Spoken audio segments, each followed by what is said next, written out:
सूत्रों के मुताबिक जिला निर्वाचन अधिकारी की प्रारंभिक रिपोर्ट के आधार पर कार्रवाई की गई है। चुनाव आयोग को मिली सूचना के मुताबिक जो ईवीएम बीजेपी विधायक की गाड़ी से मिली वो वोटिंग के बाद की है। हालांकि रिपोर्ट के मुताबिक ईवीएम की सील नहीं टूटी है, बावजूद उसके LAC 1 राताबरी के इंदिरा MV स्कूल के बूथ नंबर 149 पर एहतियातन पुनर्मतदान करवाया जाएगा। चुनाव आयोग सूत्रों की माने तो अब तक जो रिपोर्ट आई है उसके मुताबिक पोलिंग पार्टी की गाड़ी खराब हो गई थी। इसके बाद पीठासीन अधिकारी ने बीजेपी विधायक की गाड़ी पर लिफ्ट लिया। दरअसल बताया यह जा रहा है कि इस दौरान चुनाव आयोग की तरफ से नियुक्त सेक्टर ऑफिसर ने कोई गाड़ी की व्यवस्था नहीं की थी। चुनाव आयोग को जिला निर्वाचन अधिकारी से मिली रिपोर्ट के मुताबिक पोलिंग पार्टी को शुरुआत में जानकारी नहीं थी कि जिस गाड़ी में वो लिफ्ट ले रहे हैं दरअसल वो बीजेपी विधायक की है और उन विधायक की जो कि चुनावी मैदान में है।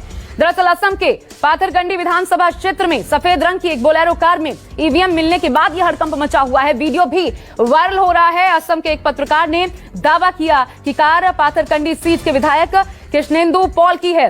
कृष्णेंदु इसी सीट से बीजेपी के इस बार उम्मीदवार भी हैं। हम इससे जुड़ी 5 तस्वीरें इस वक्त आपको दिखा रहे हैं। लोकतंत्र पर सीधा सीधा कांग्रेस ने इसे हमला बताया है और ये भी कहा है धांधली नहीं रुकी तो चुनाव का बहिष्कार करेंगे। इधर राजनीतिक साजिश बीजेपी ने इसे कहा है। तो असम में बीजेपी प्रत्याशी कृष्णेंदु पॉल की गाड़ी में उनकी कार में बोलेरो में ईवीएम का वीडियो वायरल होने और चुनाव आयोग की सफाई पर कांग्रेस महासचिव प्रियंका गांधी ने भी इधर बीजेपी और चुनाव आयोग पर जबरदस्त हमला बोला है। प्रियंका गांधी ने ट्वीट कर कहा है, हम आपको दिखाते हैं क्या ट्वीट प्रियंका गांधी की तरफ से किया गया। दरअसल चुनाव आयोग की जो सफाई आई उसके बाद उन्होंने लिखा, क्या स्क्रिप्ट है, चुनाव आयोग की गाड़ी खराब हुई और तभी वहां एक गाड़ी प्रकट हुई। गाड़ी भाजपा के प्रत्याशी की निकली, मासूम चुनाव आयोग उसमें बैठकर सवारी करता रहा। और आगे लिखती हैं कि प्रिय इलेक्शन कमीशन, माजरा क्या है? आप देश को इस पर कुछ सफाई दे सकते हैं या हम सब मिलकर बोलें इलेक्शन कमीशन की निष्पक्षता को वणक्कम। किसी की गाड़ी खराब हुई और भारतीय जनता पार्टी का उम्मीदवार गाड़ी लेकर पहुंच गया। इलेक्शन कमीशन की जो और ये वीडियो है जो पत्रकार साथियों ने दिया कि जो कृष्णेंदु पॉल हैं उनकी गाड़ी में election commission of India Bharat का चुनाव आयोग ईवीएम ट्रांसपोर्ट कर रहा था। अब भैया ECI भी बताएं, आपको पूरे असम में कोई गाड़ी नहीं मिली, भारतीय जनता पार्टी के उम्मीदवार की गाड़ी ही मिली ईवीएम ट्रांसपोर्ट करने के लिए। जब भाजपा हारती है तो फिर उसके पास एक ही मंत्र है, फिर वो ईवीएम की शरण में जाने की कोशिश करती है।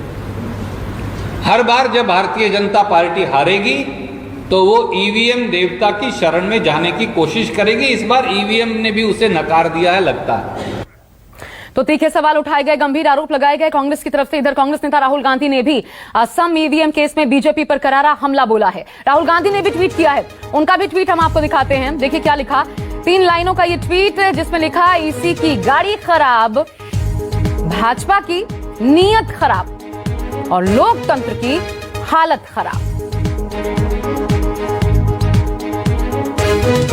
लेकिन बीजेपी भी पीछे नहीं रही। असम में ईवीएम विवाद पर बीजेपी का भी बयान सामने आया है। बीजेपी की तरफ से महासचिव तरुण चुग ने राहुल गांधी के ट्वीट पर पलटवार करते हुए कहा, बीजेपी की नीयत पर 135 करोड़ जनता ने मोहर लगाई है। उन्होंने कांग्रेस पर हमला बोला, उल्टा कहा बीजेपी और चुनाव आयोग की नीयत साफ है, आपके 10 साल के कर्म खराब है।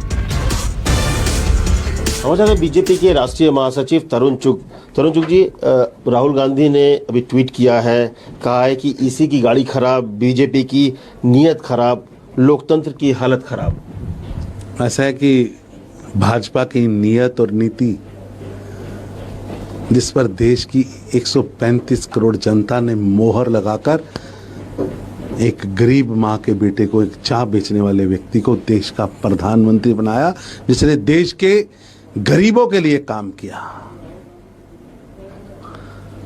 और आप उस लोकतंत्र को गाली दे रहे हो, उस चुनाव आयोग को गाली दे रहे हो जिसने आपको 5 दशक तक सरकार दी, जिसने आपको, अमेठी से तो आप हारे लेकिन केरल से जीते तो सर्टिफिकेट तो उसी का लेके आप संसद में बैठते।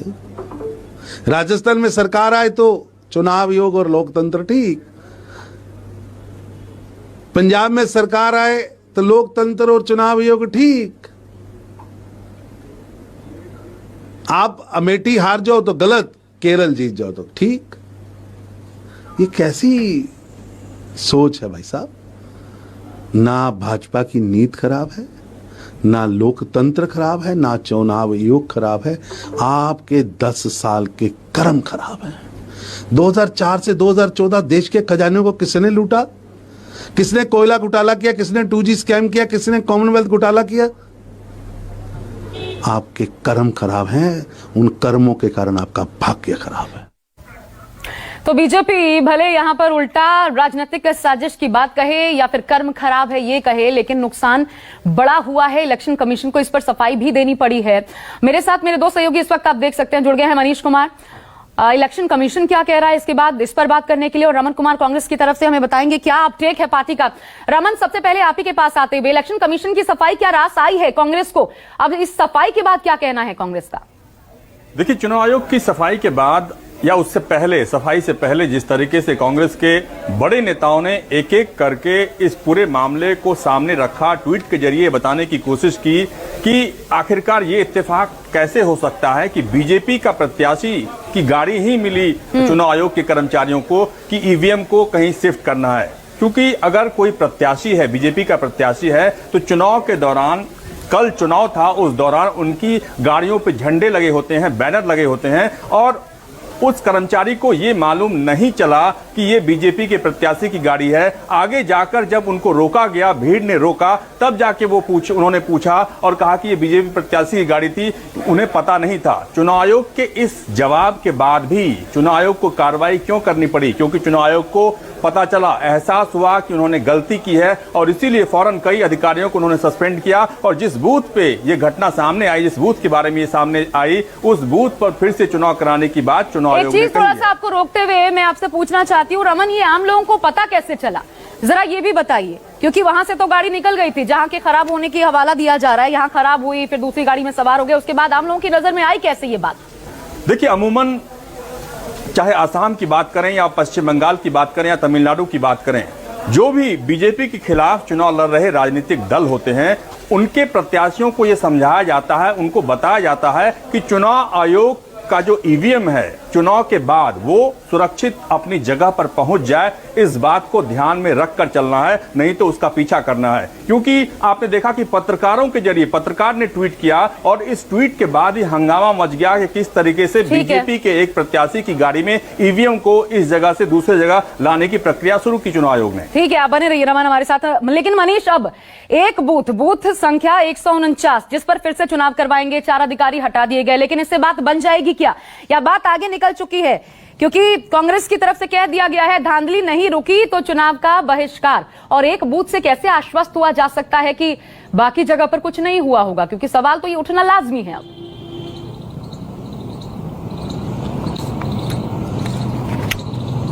बिल्कुल आशा, और आपको ध्यान होगा कि जब से चुनाव की तारीखों का ऐलान हुआ है 5 राज्यों में, तब से चुनाव आयोग निशाने पर है, निष्पक्ष चुनाव को लेकर निशाने पे। और ये जो घटना हुई है, इसके बाद तो जाहिर तौर पर सवाल उठना लाजमी था।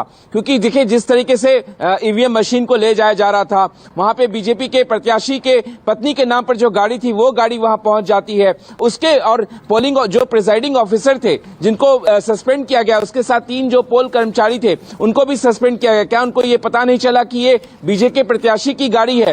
तो जाहिर तौर पर कई सवाल इसको लेकर खड़े होते हैं। एक, जिस मतदान केंद्र का ये ईवीएम मशीन था, वहां पे तो फिर से काउंटिंग कराई जाएगी, क्या काउंटिंग कराने से साख वापस आ पाएगी? ये एक बहुत बड़ा सवाल है। क्योंकि लगातार, चाहे हम पश्चिम बंगाल की बात करें, चाहे असम की बात करें, चुनाव आयोग निशाने पर है। हालांकि चुनाव आयोग ने इस मतदान केंद्र पर चुनाव फिर से कराने का फैसला जरूर ले लिया है, लेकिन ये विपक्ष का जो आरोप है, अभी तेजस्वी यादव ने भी ट्वीट करके निशाने पर लिया है। तो तमाम राजनीतिक दल, आप देखिए, सुबह से कई ऐसे लोग हैं जो कह रहे हैं कि निष्पक्षता को लेकर के चुनाव आयोग पर सवाल सीधे सीधे उठेंगे, और इतने से बात बनेगी कैसे? इस पर बात करने के लिए हमारे साथ former joint director Election Commission Mohammad Amin साहब फोन लाइन पे इस वक्त जुड़ चुके हैं। स्वागत है आपका सन न्यूज 24 में। लेकिन मैं उससे पहले जरा दर्शकों को ये दिखा दूं, देखिए खुलासा हुआ कैसे, समझिए।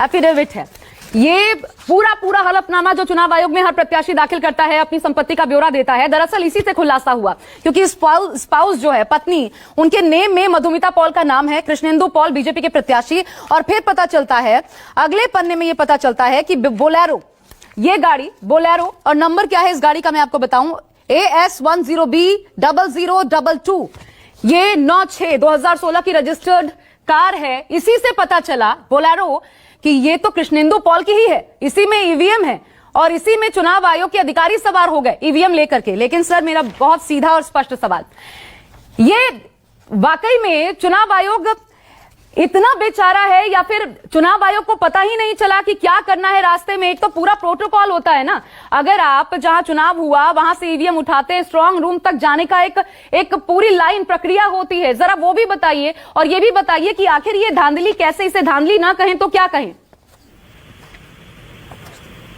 देखिए, जहां तक सवाल है चुनाव आयोग का, चुनाव आयोग हमेशा समय समय पर मीटिंग्स करता है अधिकारियों की और सबको ब्रीफ करता है कि किस तरह क्या काम करने हैं। सबसे पहले तो गलती हमारे जो पोलिंग ऑफिसर्स की थी, प्रिसाइडिंग ऑफिसर की थी उस बूथ के, उसको बर्खास्त कर दिया गया है। जबकि उनको ये बात बताई जाती है कि आपकी अगर कोई गाड़ी खराब होती है या मशीनें खराब होती है तो आप इमीडिएटली उसका रिप्लेसमेंट है। जहां तक इनको स्ट्रांग रूम में ले जाने का सवाल है, ये सारी जब चुनाव खत्म हो जाता है तो पुलिस वालों के साथ में और जो हमारे सीआरपी या जो भी वहाँ पे फोर्स है उसके साथ में एक पोलिंग पार्टी को रवाना किया जाता है और वो पहरे के साथ जाती है और वो वहां तक जाती है। अब ये जांच का विषय है कि वहां पर जो हमारे उप जिला अधिकारी थे, जो उप निर्वाचन अधिकारी होते, जबकि डीएम हमारा जो होता है जिला निर्वाचन अधिकारी होता है, लेकिन उस संसद वाले केस में होता है पूरा। अब चूंकि नीलेश का चुनाव होता है, इसमें उप एसडीएम जिसको बोलते हैं वो एसडीएम के क्षेत्र में होता है और वो उसका रिस्पॉन्सिबल है। अब इसके ऊपर भी चुनाव आयोग गंभीर जांच करेगा और जांच करने के बाद कर रहा। मैं एक लाइन में सर, एक लाइन में आपसे एक जवाब चाहती हूँ। 149 बूथ है, उस पर दोबारा चुनाव होगा, रद्द हो गया, इससे बात बन जाएगी? नहीं, देखिए, सवाल इस बात का है, इतना बड़ा चुनाव है देश का या प्रदेशों का, उसमें कोई भी गलती करता है तो चुनाव आयोग तो करता नहीं है। चुनाव आयोग के किसी अधिकारी ने किया है तो उसका पनिशमेंट होगा। मान लीजिए किसी ने किसी को मारा है तो उसको फिर उसकी सजा मिलती है न्यायालय की तरफ से। ठीक है, अब कर क्या गलती तो उसके लिए तो कोई जिम्मेदारी नहीं ऊपर की ना। ठीक है, शुक्रिया सर आपका हमारे साथ जुड़ने के लिए, बातचीत करने के लिए। सवाल उठ गए हैं और न सिर्फ सवाल उठा है बल्कि एक भ्रम पैदा हो गया है कि क्या वाकई निष्पक्ष चुनाव हो रहा है या फिर बंगाल से लेकर के असम तक जो आरोप लगाए जा रहे हैं, बयानों के तीर अब देखने को मिल रहे हैं, ट्वीट प्रियंका गांधी या राहुल गांधी के, क्या वाकई उस दिशा में सोचे जाने की जरूरत नहीं है और क्या वाकई लोकतंत्र खतरे में है? क्योंकि अगर इसी प्रकार से चुनाव, तो फिर निष्पक्ष चुनाव कैसे? यही सवाल उठ रहा है अब आम लोगों के भी मन में, जब जाएंगे वोट देने ये सवाल बरकरार रहने वाला है। एक ब्रेक ले रहे हैं, लेकिन लगातार खबरों का सिलसिला न्यूज़ 24 पर लगातार जारी रहेगा।